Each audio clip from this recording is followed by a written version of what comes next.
하나님께서 주일 여러분들에게 주시는 말씀은 누가복음 11장 24절부터 28절까지 말씀입니다. 누가복음 11장 24절부터 28절까지 말씀입니다. 주님의 말씀을 들으시고 아멘으로 받으시기를 바랍니다. 더러운 귀신이 사람에게서 나갔을 때에 물 없는 곳으로 다니며 쉬기를 구하되 어찌 못하고 이에 가로되 내가 나온 네 집으로 돌아가리라 하고 와보니 그 집이 청소되고 수리되었거늘 이에 가서 저보다 더 악한 귀신 7을 데리고 들어가서 거하니 그 사람의 나중 형편이 전보다 더 심하게 됐느니라. 이 말씀하실 때에 무리 중에 한 여자가 음성을 높여 이르되 당신을 뵌 태와 당신을 먹인 젖이 복이 있나이다 하니 예수께서 이르시되 오히려 하나님의 말씀을 듣고 지키는 자가 복이 있느니라 하시니라. 아멘. 기도하시겠습니다. 거룩하고 자비로우신 하나님, 오늘도 하나님의 은혜 가운데 주의 말씀 앞에 섭니다. 하나님의 말씀을 듣게 하시고 그 말씀으로 이 세상을 분별하게 하여 주시며 하나님의 말씀을 따라 믿어 순종하는 주의 거룩한 자녀들로 나타나게 하여 주시옵소서. 설교자를 붙들어 주셔서 자유로이 담대히 하나님의 말씀을 선포하게 하시고 듣는 이들의 심령 가운데 성령께서 충만히 역사하셔서 이 진리에 붙들린 바 되게 하여 주시옵소서. 예수 그리스도의 이름으로 기도드리옵나이다. 아멘. 우리는 누가의 기록을 통하여 예수님의 생애를 배우고 있습니다. 오늘 설교할 본문은 누가복음 11장 24절부터 28절까지의 말씀입니다. 이 말씀이 의미하는 것이 무엇일까요? 전체의 문맥 속에서 그 요점을 찾는 것이 중요합니다. 이 세상이 교회에 원하는 것이 있어요. 복음이 아니라 도덕입니다. 그래서 교회 안에는 예전부터 도덕주의의 흐름이 있습니다. 로마 카톨릭은 항상 도덕을 주창해 왔어요. 여타의 다른 종교들도 마찬가지입니다. 한국에서도 한때 기독교 윤리 운동이 번창했습니다. 많은 복음주의 교회들이 기독교 윤리 운동에 동참했어요. 교회와 교회가 속한 사회에 도덕적인 변화를 일으키기 위하여 많은 일들을 했습니다. 도덕이라고 하는 것은 인간이 지켜야 할 도리, 바람직한 행동의 기준을 말해요. 법은 보통 외적인 규제이고 도덕적인 개인적이고 내면적인 규제로 작용합니다. 윤리라고 하는 말도 비슷해요. 사람이 마땅히 행하거나 지켜야 할 도리이지요. 그런데 도덕보다 좀 더 규범적인 성격이 강합니다. 그리고 윤리학 그러면 인간이 왜 마땅히 이 일을 해야 하는지 그렇게 연구하는 학문입니다. 우리가 살아가는 이 현대 사회에 도덕 실종, 윤리 실종 이런 말들을 종종 들어요. 그리고 도덕 실종에 대한 심각한 우려가 있습니다. 부모가 자녀에게 마땅히 해야 할 바람직한 행동의 기준이 있고 또 자녀가 부모에게 마땅히 해야 할 도리가 있어요. 최근에도 입양한 한 아이의 죽음으로 인하여 온 나라가 들썩입니다. 법적으로도 문제이고 도덕적인 행동에 있어서도 너무나 큰 문제이지요. 사회에 도덕이 실종되고 윤리가 사라지는 것에 대하여 심각한 우려를 표명하는 사람들이 있어요. 한 사회에서 도덕적인 삶은 정말 중요합니다. 예전에 전철이나 지하철이나 버스를 타면 임산부나 또 조금 연세 있으신 분들에게 자리를 양보하는 것은 너무나 당연한 일이었어요. 그것이 외적 법적 규제로 인하여 그 행동을 하기보다도 어르신을 공경하고 또 연약한 사람을 돕는 것이 도덕적인 행동이지요. 그리고 한때는 길에 버려진 그 쓰레기를 보며 부담감을 많이 느끼는 때가 있었어요. 왜냐하면 어려서 길거리에 쓰레기는 마땅히 주워야 하고 그것이 도덕적인 행동으로 그렇게 칭찬을 받았습니다. 그런데 어느 때부터인가 쓰레기통이 길거리에 사라졌어요. 그리고 쓰레기를 줍는 사람이 없고 그냥 쓰레기는 청소하시는 분이 줍는 것. 그렇게 이해하고 이제 넘어가게 됐지요. 자, 가정에서 쓰레기를 분리해서 배출하는 것, 그리고 길거리에 떨어진 쓰레기를 줍는 것, 연약한 사람을 돕는 것, 어르신을 공경하는 것, 다 우리 사회의 도덕적인 기준이 될 수 있어요.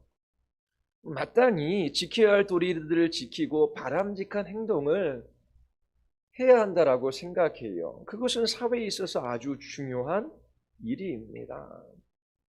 도덕성은 그 안에 어떤 종류의 인간의 선함을 내재하고 있어요. 우리는 성경에서 분명한 명확한 하나님의 계명을 보지요. 그러한 계명은 탁월한 도덕적인 기준을 제시해요. 그리고 우리는 일반 은총 가운데 하나님이 주신 양심을 따라 도덕적인 선택을 합니다. 잘하는 거예요. 도덕이 부도덕한 것보다 훨씬 낫습니다. 그러나 도덕이 부도덕보다 훨씬 위험한 것도 사실이에요. 제가 설교를 쭉 해나갈 텐데 어떻게 보면은 이 설교가 조금 충격적일 수도 있어요. 그러나 제 말이 아니라 성경에서 말하는 것이고 이 본문을 문맥에 따라서 한번 잘 살펴보시기를 바랍니다. 도덕은 부도덕한 것보다 더 위험합니다. 이런 말이 여러분들을 놀라게 할 수 있어요. 그러나 거듭남이 없는 도덕적인 개혁은 매우 위험합니다. 구원 없이 기독교적인 가치를 따라 살아가려고 노력하는 것은 매우 위험해요. 회심 없는 개혁은 사람을 매우 위험한 처지에 놓습니다.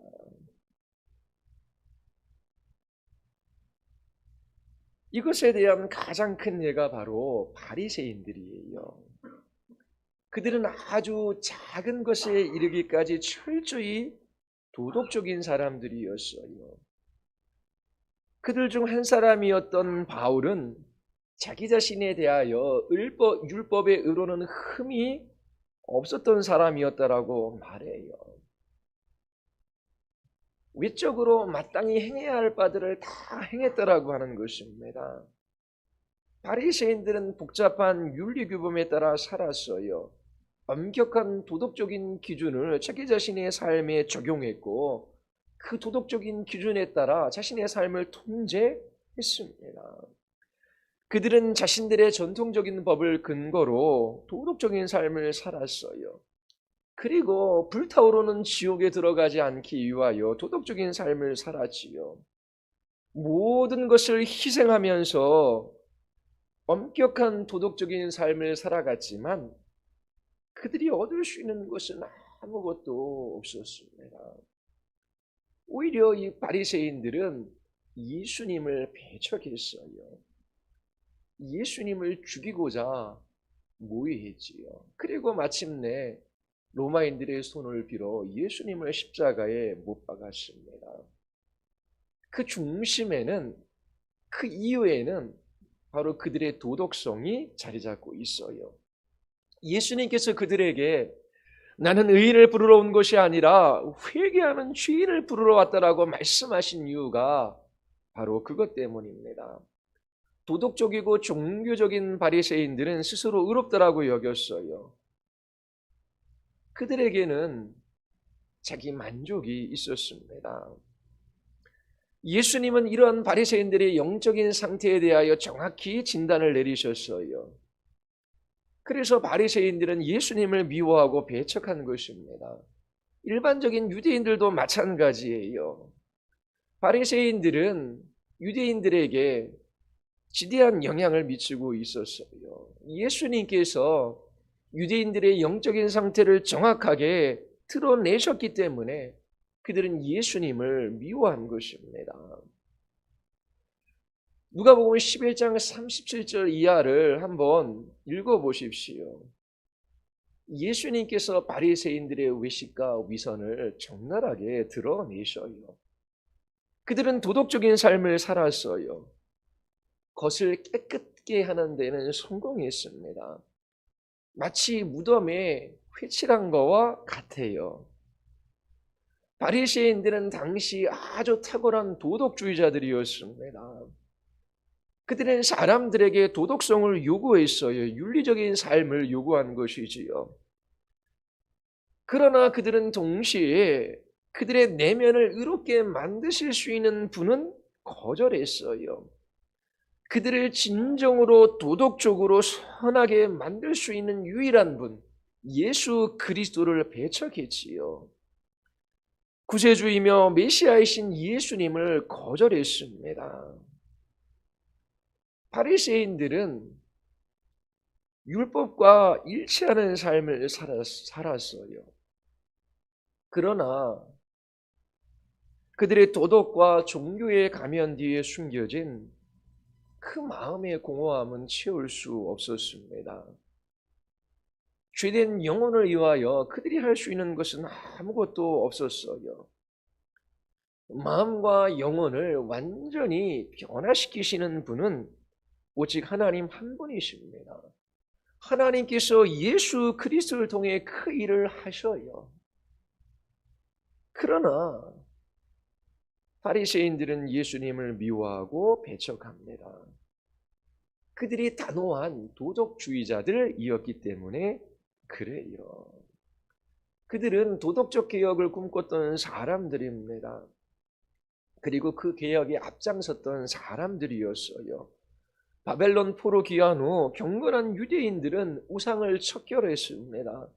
그리고 영적 선교를 회복하기 위하여 큰 힘을 쏟았어요. 그 일의 선두에는 항상 바리새인들이 있었습니다. 그러나 그들은 외형적인 경건에만 치중했어요.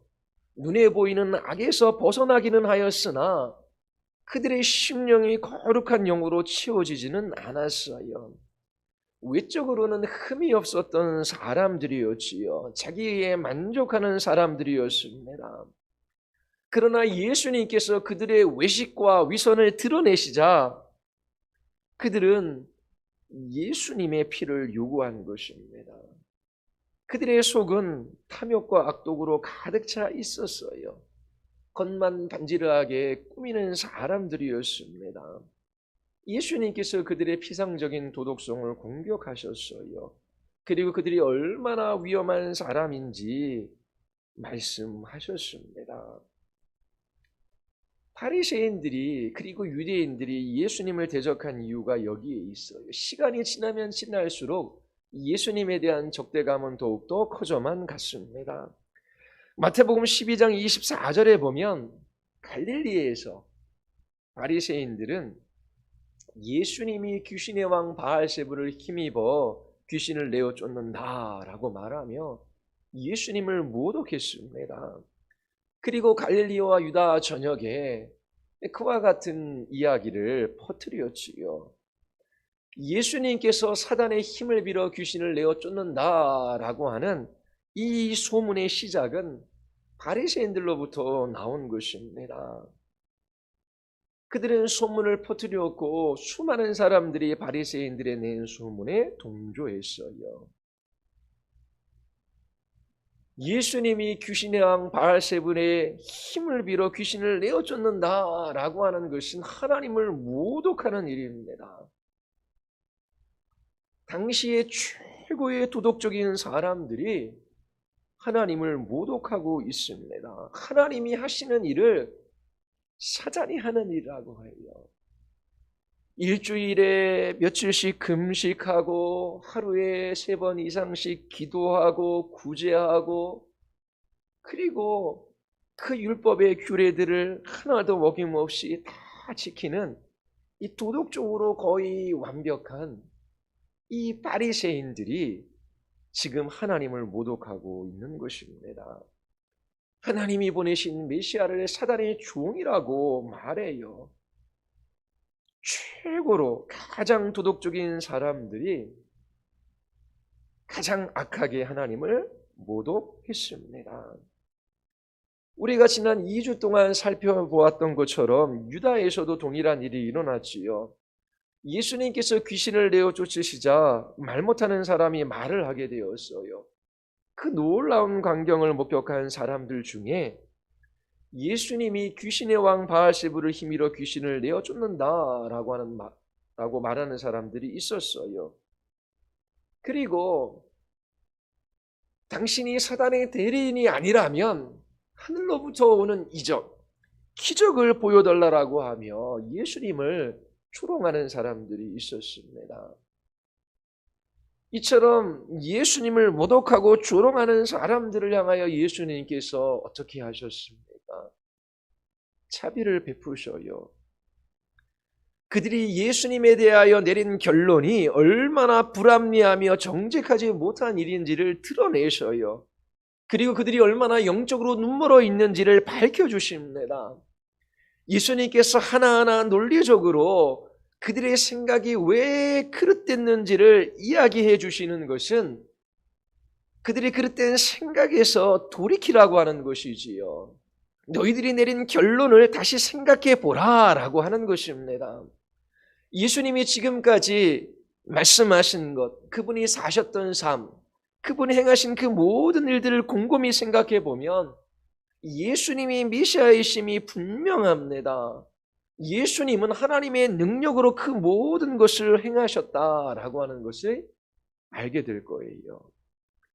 예수님은 사람들이 터무니없는 그 생각에서 돌이킬 수 있도록 도와주세요.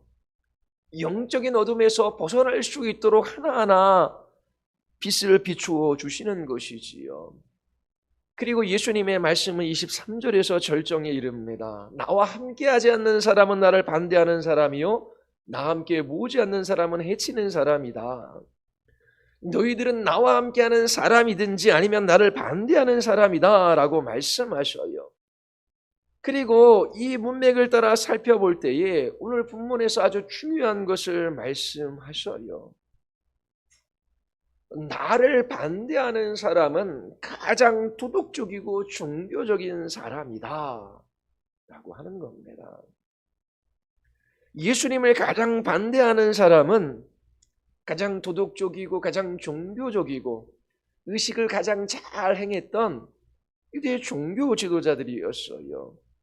그들은 탁월한 도덕적이고 윤리적인 삶을 살았고 그 도덕적이고 윤리적인 가치들을 퍼나르는 사람들이었어요. 그러나 그들은 예수님을 모독하고 조롱하는 사람들이었습니다.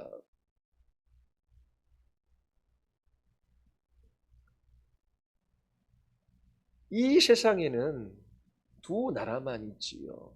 어둠의 나라가 있고 빛의 나라가 있습니다. 사단의 나라가 있고 그리스도의 나라가 있어요.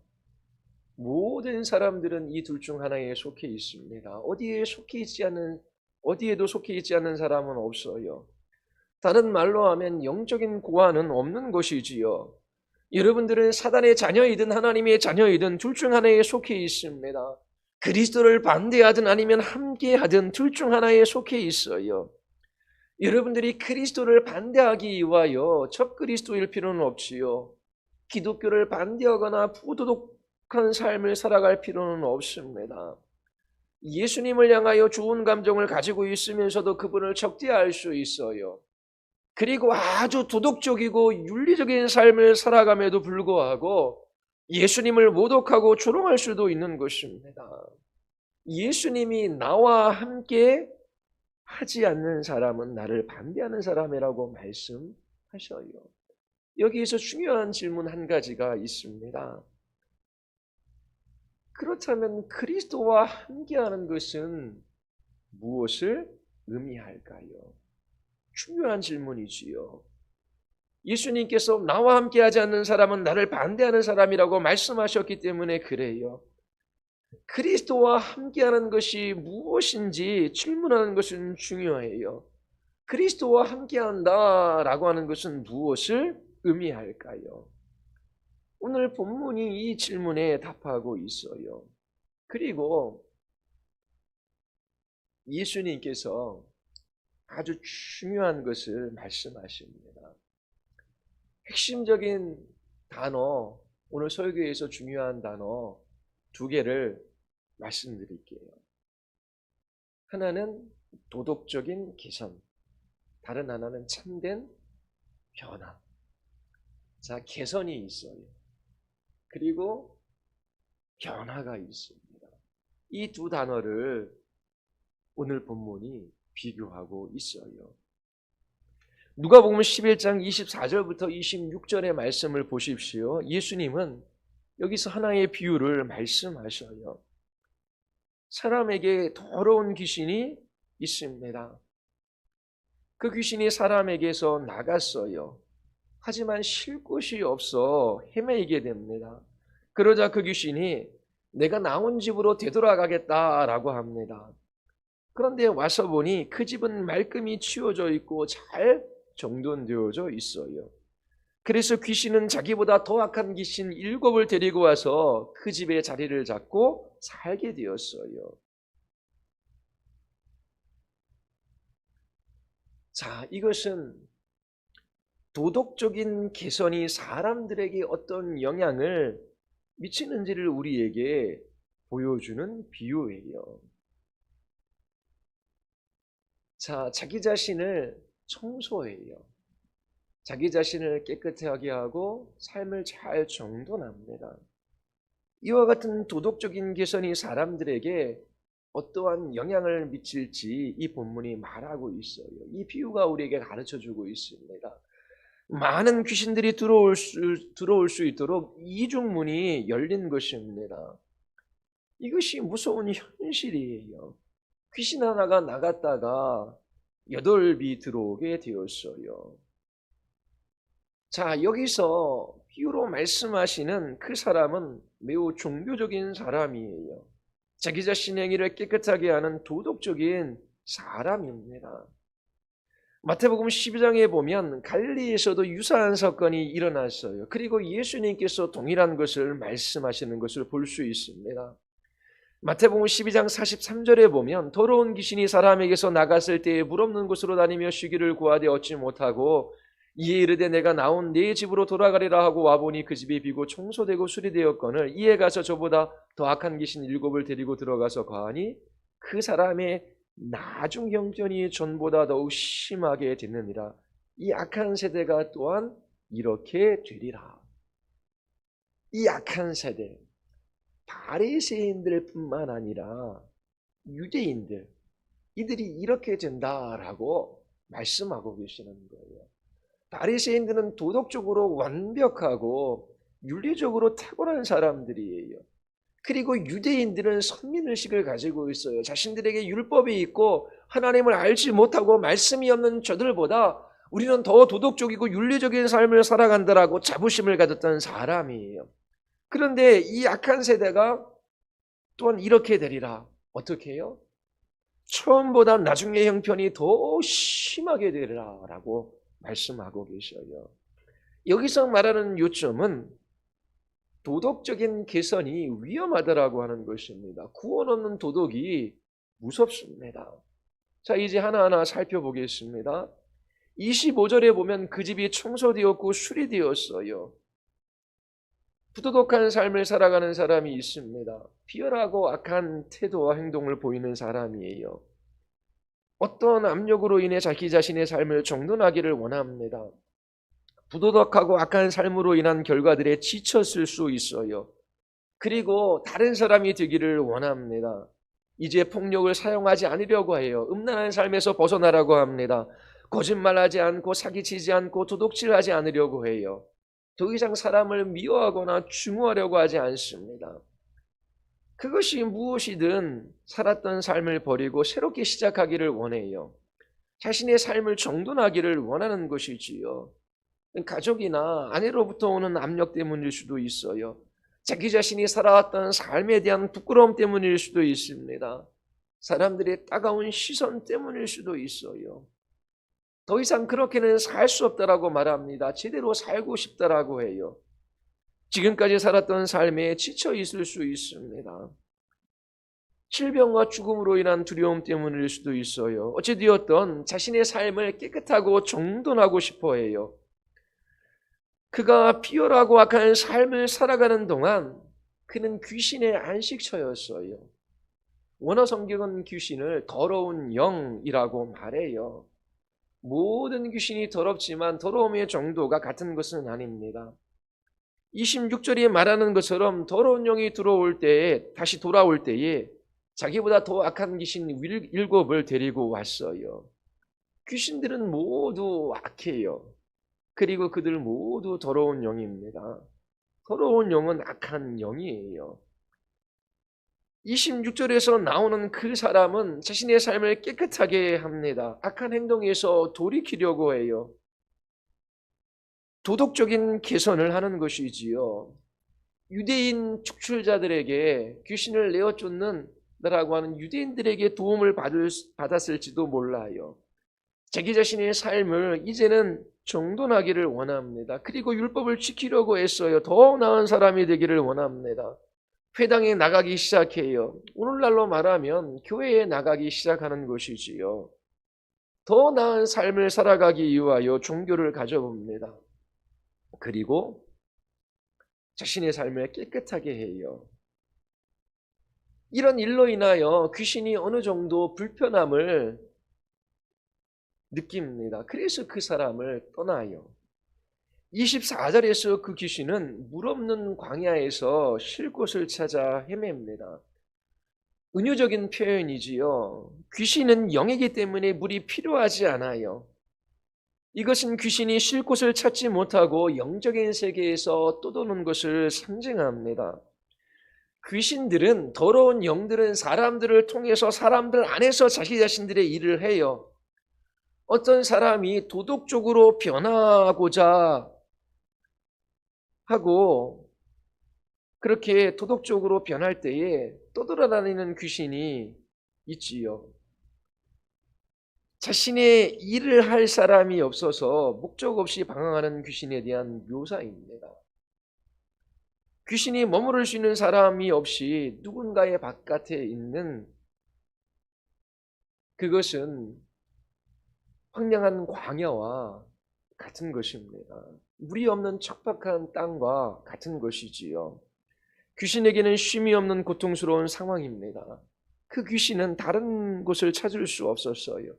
그래서 나온 집으로 돌아가겠다라고 말합니다. 내 집이라고 말해요. 자신의 소유라고 말합니다.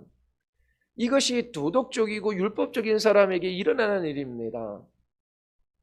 유대교나 기타의 다른 거짓 종교에서 일어나는 일이에요. 선하려고 노력해요. 도덕적이려고 노력해요. 의로워지려고 합니다. 도덕적인 노력과 종교적인 활동으로 자기 자신의 삶을 깨끗하게 하려고 해요. 악하고 비참한 삶에 너무나 익숙해 있었기 때문에 귀신의 힘이 일시적으로 사라지는 것을 봅니다. 하지만 자기 자신을 매우 위험한 자리에 놓을 뿐이에요. 이 위험한 자리에 전통적인 유대인들과 카톨릭 교도들과 모든 종교적인 도덕주의자들이 있어요. 유대인들은 분명히 그 위험한 자리에 있습니다. 여러분들이 알다시피 세례 요한은 유대 사회에서 엄청난 영향을 미쳤어요.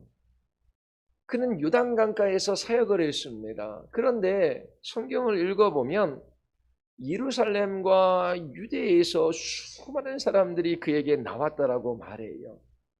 세례 요한은 그들에게 회개하라 외쳤어요. 그리고 요단강가로 나오는 그 수많은 사람들에게 세례를 베풀었습니다.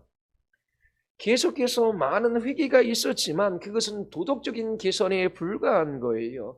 율법적인 회개였습니다. 자, 시간이 지나가면 지나갈수록 요한에게 세례를 받았던 대부분의 사람들이 예수님의 피를 요구해요. 예수님을 십자가에 못 박으라고 외칩니다.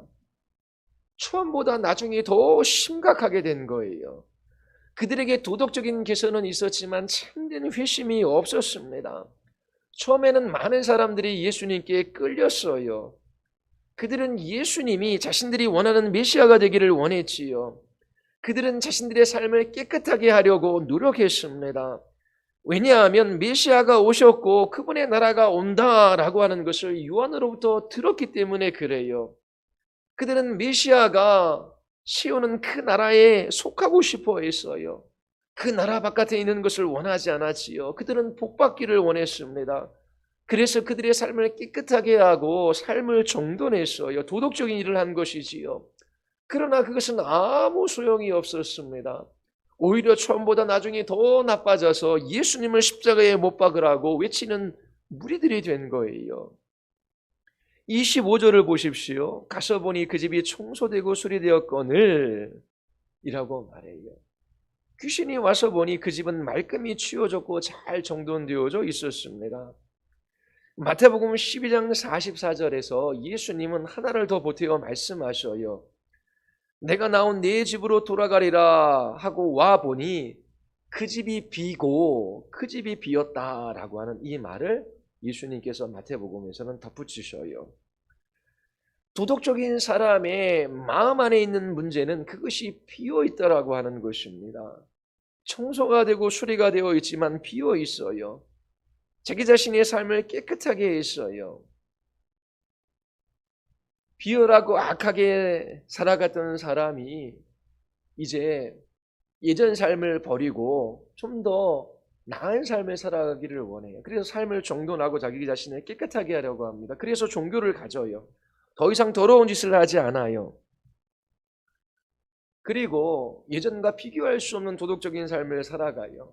사람들은 대단한 일이라고 생각할 것입니다. 그러나 그들의 마음은 여전히 텅 비어있는 상태예요. 어떻게 보면 그 이전보다 더 위험한 상태에 놓여 있을 뿐입니다. 자기 자신을 깨끗하게 한 것으로 인하여 자신은 안전하다라고 하는 잘못된 생각을 가지고 살기 때문입니다. 문제는 비어있는 집이에요. 도덕적인 개선이나 종교적인 열심이나 율법주의는 일종의 비어있는 집과 같아요. 26절이 말합니다. 이제 가서 저보다 더 악한 귀신 7을 데리고 돌아가서 거하니 그 사람의 나중 형편이 전보다 더 심하게 되느니라. 한때 노골적으로 부정하고 악한 삶을 살았을 때에 한 귀신이 그를 사로잡았어요. 이제 자기 자신을 깨끗하게 하고 도덕적으로 변하자 8귀신이 그를 사로잡게 되었습니다. 거한다라고 하는 것은 정착해서 영구히 머무는 것을 의미해요. 더 악한 귀신이 더 많이 영구히 머물게 된 것입니다.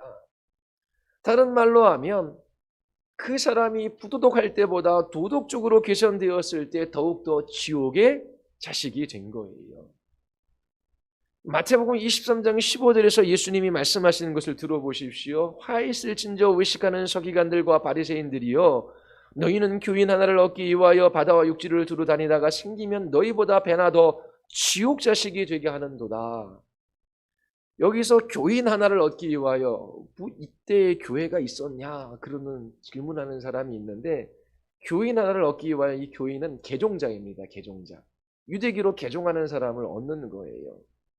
그런데 그렇게 개종한 사람이 바리새인보다 배나 더욱 지옥의 자식이 된다라고 하는 것입니다. 이게 뭔 말입니까? 왜 그렇습니까? 개종자들은 그들의 선생들보다 더욱더 자기에 의해 열광하는 사람이 되기 때문에 그래요. 왜냐하면 그들은 부독적인 삶에서 도덕적인 삶으로 옮겨감으로 자기 자신이 더 나은 사람이 된 것을 보았기 때문에 그래요.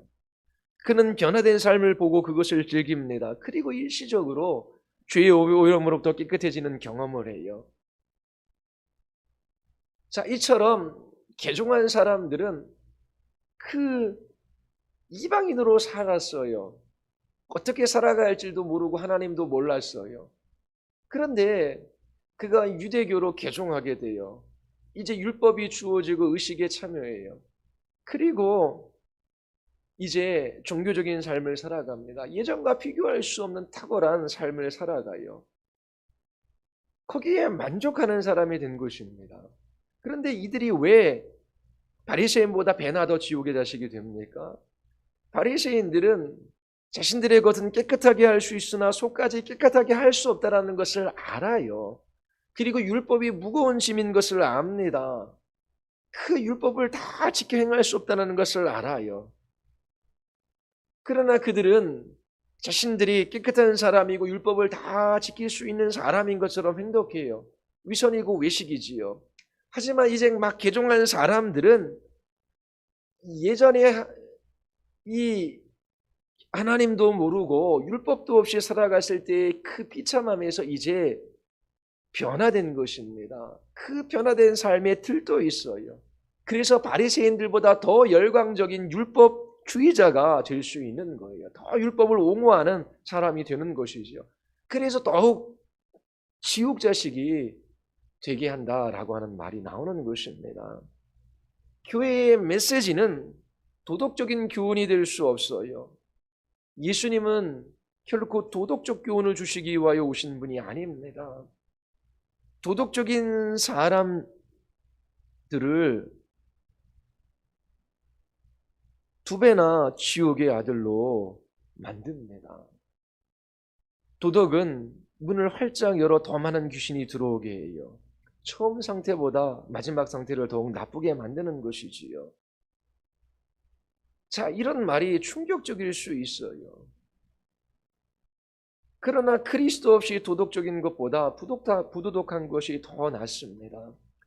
그리스도 없이 종교적인 것보다 종교가 없는 것이 나아요. 도덕과 종교는 유혹하여 꿰기 때문입니다. 그럴듯한 말이나 행동으로 사람들을 속이거나 부추겨서 이끌어가기 때문에 그래요. 도덕과 종교는 영혼을 마비시키는 속임수입니다. 정말로 자기 자신이 부도덕하다라고 생각하는 사람은, 자기 자신은 죄인이라고 생각하는 사람은 그래도 구원받을 수 있는 기회가 있지 않겠습니까? 사람들은 자신이 도덕적이라고 생각할 때에 구세주를 필요로 하지 않아요. 거짓된 종교를 믿고 있는 사람보다 종교가 없는 사람이 더 구원받을 수 있는 자리에 있지 않을까요? 자신의 공로와 의를 믿게 될 때에 구원으로부터 멀어지기 때문입니다. 예수님을 모독하는 사람들은 결코 부도덕한 사람들이 아니었어요. 이 사실을 알아야 합니다. 마태, 마가, 누가, 요한복음을 읽어보십시오. 부도덕한 사람들이 예수님을 모독한 적은 거의 없습니다. 항상 도덕적인 사람들이 예수님을 모독했어요. 종교적인 사람들이 그러했습니다. 도덕적이고 종교적인 사람들이 자기 의를 내세우고 자기 자신들은 거룩한 사람들이라고 생각해요. 그들은 사단의 권세로부터 구원받았다라고 믿어요. 도덕적인 삶을 살아가고 있다라고 생각하기 때문입니다. 그러나 사실은 그렇지 않아요. 오히려 창녀나 범죄자들보다 귀신이 더 들끓습니다. 도덕적인 사람들은 자신들이 위험한 자리에 있다는 것을 인지하지 못하기 때문에 경계하지 않아요. 귀신이 들어와서 청소되어 있지만 비어있는 것을 발견합니다. 이것이 문제입니다. 살아계신 하나님이 거기에 계시지 않으면 비참하고 끔찍한 일을 겪게 되는 거예요. 베드로후서 2장 20절에 만일 저희가 우리 주 되신 구주 예수 그리스도를 알므로 세상의 더러움을 피한 후에 다시 그 중에 얽매이고 지면 그 나중 형편이 처음보다 더 심하리니 라고 말해요. 그리스도에 관해 들은 사람이 있어요. 복음에 관해서 들었어요. 그것에 마음이 끌립니다. 그리고 자신의 삶들을 깨끗하게 하기를 원해요. 이전에 더러운 삶에서 벗어나기를 바랍니다. 그러나 베드로는 20절 하반절에서 예수님께서 하셨던 말을 되풀이해요. 그들이 예수님께 마음이 끌리고 교회에 다니면서 예전과는 다른 도덕적인 삶을 살아가고 있지만 참으로 회개하고 회심하지 않으면 그 안이 비어 있어요. 비어 있으면 다시 돌아가 다시 말려 들어가 정복당하고 마지막에는 더 나빠진다라고 하는 것입니다. 다음 절에서 바울은 더 놀라운 말을 해요. 그들이 의의 길을 알고서도 자기들이 받은 거룩한 계명을 저버리면 차라리 그 길을 알지 못했던 편이 더 좋았을 것이다. 바리새인들로 치자면 그들이 아예 율법을 몰랐더라면 더 좋았을 것이다. 그렇게 말하는 것과 같아요. 베드로는 그들이 토한 것을 다시 먹는 개와 자신들이 싼 똥에서 뒹구는 돼지와 같다라고 말하는 것입니다. 바리새인들을 생각해 보십시오. 탁월한 도덕주의자들이었어요. 그러나 그들의 도덕성은 위험했습니다. 그런데 그들은 잘 몰랐어요. 나는 이방인들보다, 그리고 나는 일반적인 사람들보다 더 도덕적이고 윤리적인 사람이요. 저들보다 율법을 더 온전히 행했던 사람이야. 그런데 그 자리에 있는 것이 얼마나 위험한지는 인지하지 못했어요. 이것은 마치 고통을 모르는 나병 환자와 같았습니다. 이와 같은 사람은 자신도 모르게 자기를 파괴하는 사람이에요. 나병은 신경계통의 질병이지요. 그들에게는 감각이 없습니다. 고통이 없어요.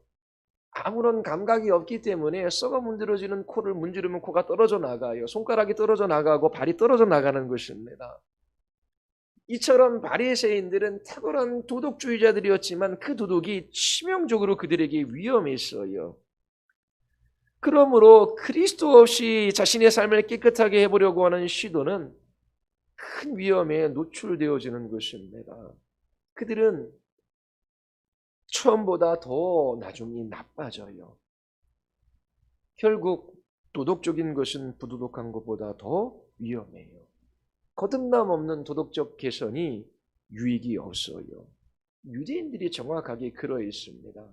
누가복음 11장 29절에서 예수님이 이 세대는 악한 세대라라고 말씀하신 이유가 여기에 있습니다. 유대인들은 전혀 그렇게 보지 않았을 거예요. 그들은 자신들이 살고 있는 그 세대가 의로운 세대라고 생각했을 거예요. 그래서 예수님을 미워한 것입니다. 그들은 도덕적이지만 불결했어요. 그들에게 정결하게 하는 하나님의 임재가 없었습니다. 그들은 도덕에 의해 저주를 받았어요. 종교에 의해 저주를 받은 것이지요. 도덕적으로 자기 자신을 깨끗하게 하려는 것으로 인하여 오히려 저주를 받았습니다. 반면에 27절과 28절을 보십시오. 이것이 참된 변화입니다. 그리스도와 함께한다는 의미가 무엇입니까? 여러분의 삶을 청소한다라고 하는 의미가 아니에요. 도덕적인 개선을 의미하지 않습니다. 예수님과 함께한다라고 하는 그 의미를 예수님께서 이 한 가지 비유로 말씀하고 계셨어요. 그때에 무리 가운데 한 여자가 소리를 높여 예수님께 말했지요. 당신을 뵌 태와 당신을 먹인 젖은 참으로 복이 있습니다. 이름 모를 한 여인이 예수님의 어머니를 축복해요. 이것은 고대 중동 지방의 표현 방식입니다. 최고의 찬양이에요. 그 당시 누군가에게 할 수 있는 최고의 찬사입니다. 이는 그 어머니를 축복함으로써 그 자식을 축복하고 찬양하는 유대 관습을 따른 것입니다. 마음 깊은 곳에서 그리스도와 함께하는 여인이 여기 있어요. 그녀가 말합니다. 당신은 메시아입니다. 하나님의 아들이십니다. 당신이 우리에게 최고의 복이기 때문에 당신을 뵌 태와 당신을 먹인 젖은 참으로 복이 있습니다. 당신을 우리에게 보내신 분은 복이 있습니다. 이렇게 말하는 것과 같아요. 이 여인은 예수님을 존경해요. 자기 자신이 표현할 수 있는 최고의 언어로 지금 예수님께 찬사를 보내고 있습니다. 그녀는 예수가 메시아이심을 확신해요. 아마도 예수님이 하나님이심을 이해했을 것입니다. 그녀의 말이 옳게 보여요. 그러나 예수님께서 28절에서 이렇게 응답하십니다. 오히려 하나님의 말씀을 듣고 지키는 사람이 복이 있다. 예수님은 그 여인의 말을 반박하거나 확정해 주시지는 않아요. 예수님은 단지 그것을 약간 수정해서 말씀하십니다. 예수님께 찬사를 보내는 것만으로 충분하지 않다라고 말씀하셔요. 내가 나를 찬양한다라고 해서, 나를 존경한다라고 해서 반드시 나와 함께하는 것이 아니다. 나와 함께한다라고 하는 것은 내가 하나님의 말씀을 듣고 지키는 것이다. 그렇다면 그리스도를 반대하는 것은 무엇을 의미합니까? 종교적이고 도덕적일 수 있어요. 예수님께 찬사를 보내며 그분이 하나님의 아들이라고 말할 수 있습니다. 많은 사람들이 예수님을 하나님의 아들이라고 말했어요. 그리고 예수님을 존경한다라고 말합니다. 주님을 사랑한다라고 말해요. 불교인도, 이슬람 교도들도, 유대인들도, 카톨릭 교도들도 예수님께 경의를 표해요. 그러나 그것이 그리스도와 함께 있는 것을 의미하지는 않습니다. 예수님은 오히려 하나님의 말씀을 듣고 그것을 지키는 사람이 복이 있다라고 말씀하셔요. 예수님은 내 명령을 지키는 사람이 나를 사랑하는 사람이다 라고 말씀하셨지요. 야고보는 듣기만 하는 사람이 되지 말고 행하는 사람이 되십시오 라고 말했어요. 예수님은 이 말씀을 듣고 행하는 사람들은 마치 바위에 집을 지은 사람과 같다라고 말씀하셨어요. 누가복음 6장 46절에서 너희는 나를 불러 주여 주여 하면서도 어찌하여 나의 말하는 것을 행치 아니하느냐. 예수님을 주님으로 부르는 것만으로 충분하지 않아요. 예수님을 주님이라고 부른 다음 그분이 말씀하신 것을 행해야 합니다. 내게 와서 내 말을 듣고 그대로 행하는 사람이 어떤 사람과 같은지를 너희에게 보여주겠다. 그는 땅을 깊이 파고 반석 위에 기초를 놓고 집을 짓는 사람과 같다. 홍수가 나서 큰 물이 집으로 들이닥치더라도 그 집은 튼튼하게 지었기 때문에 조금도 흔들리지 않는다. 참으로 구원받은 사람, 변화된 사람들이 어떤 사람인지 예수님께서 말씀하시는 거예요. 나와 함께하는 것은 내게 순종하는 것이다. 하나님의 말씀에 순종하는 것이다 라고 말씀하셔요. 자, 하나님의 말씀에 순종하는 것이라고 할 때 그 하나님의 말씀은 어떤 말씀입니까? 마태복음 17장 5절에 보면 이는 내 사랑하는 아들이요 내 기뻐하는 자니 너희는 그의 말을 들으라. 그의 말을 들으라. 하나님의 말씀이 무엇입니까? 예수 그리스도의 말씀을 들으라고 하는 거예요. 그리고 보라 세상 죄를 지고 간 하나님이 어린 양이로다 라고 말씀하셔요. 요한일서 3장 23절에 그의 계명은 이것이니 하나님의 말씀이 이것이래요. 곧 그 아들 예수 그리스도의 이름을 믿고 라고 말씀하셔요. 그리스도와 함께하는 것은 하나님의 말씀을 듣고 순종하는 것입니다. 자, 하나님의 말씀, 하나님의 계명이 무엇입니까? 그 아들 예수 그리스도를 믿으라고 하는 거예요. 그의 말을 들으라 라고 말씀하셔요. 요한은 자기 자신의 복음서 마지막에 이처럼 말해요. 오직 이것을 기록하면 너희로 예수께서 하나님의 아들 그리스도이심을 믿게 하려 하며 또 너희로 믿고 그 이름을 힘입어 생명을 얻게 하려 함이니라. 그리스도와 함께하는 것은 단지 도덕적인 삶을 살아가는 것이 아니에요. 그분을 존경하는 것이 아닙니다. 그리스도와 함께하는 것은 하나님의 말씀을 듣고 그것을 행하는 거예요. 하나님의 말씀은 그 아들을 믿고 구원을 받는 것입니다. 도덕적인 사람은 가장 큰 위험에 처해 있어요. 예수님에 대하여 좋은 감정을 갖는다고 해서 그 위험이 누그러들지 않아요. 피어있는 마음에 더럽고 악한 영이 거합니다. 반면에 구원받은 사람은 그리스도에 관한 하나님의 말씀을 듣고 믿는 사람이에요. 예수님을 주님과 구세주로 영접한 사람이지요. 그의 영혼 안에 그리스도로 가득 차 있습니다. 그리고 그리스도의 영이 함께함으로 이제 순종의 길을 걷게 되는 사람입니다. 그리스도만이 우리의 마음을 충만하게 채우시는 유일한 분이셔요. 교회에서 거듭남, 중생, 회심 이런 단어들이 많이 사라진 시대에 우리가 살고 있어요.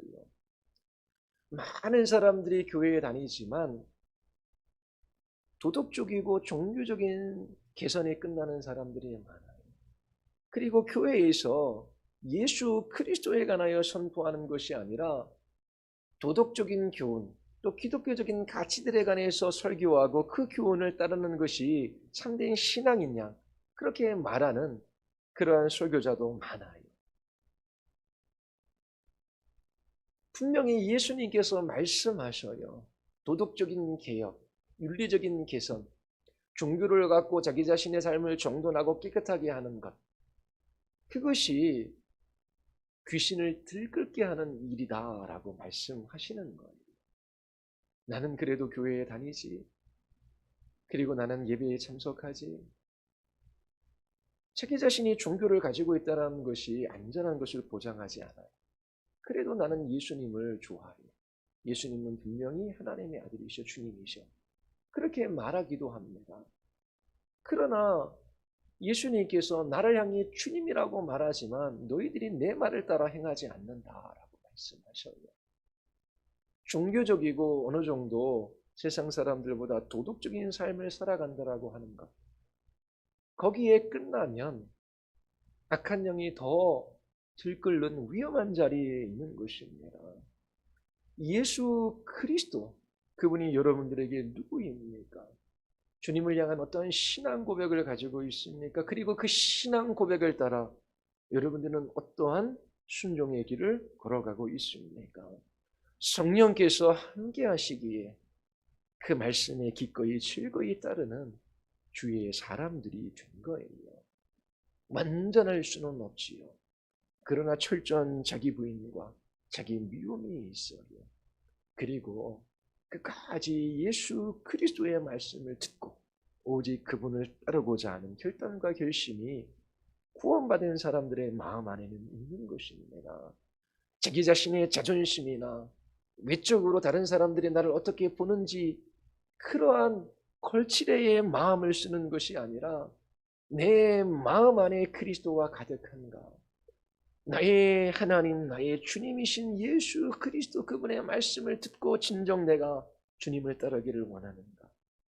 그 본질을 바라보며 그렇게 하나님 앞에 이 길을 걸어가는 것입니다. 도덕적인 개선이나 종교적인 개선은 그리스도와 함께하는 것이 아니에요. 오히려 사단의 치명적인 공격으로부터 구원받을 수 없는 그런 위험한 상태에 놓이게 되는 것입니다. 예수 그리스도, 그분이 누구인지 진지하게 고민하고 생각하십시오. 그냥 교회에 다니는 것으로 만족할 수는 없는 것입니다. 주의 말씀, 그분이 사셨던 삶, 그분이 행했던 그 일들을 읽고 묵상하며 여러분들이 그리스도와 함께하든 아니면 그와 반대하는 사람으로 나타날 수밖에 없는 것입니다.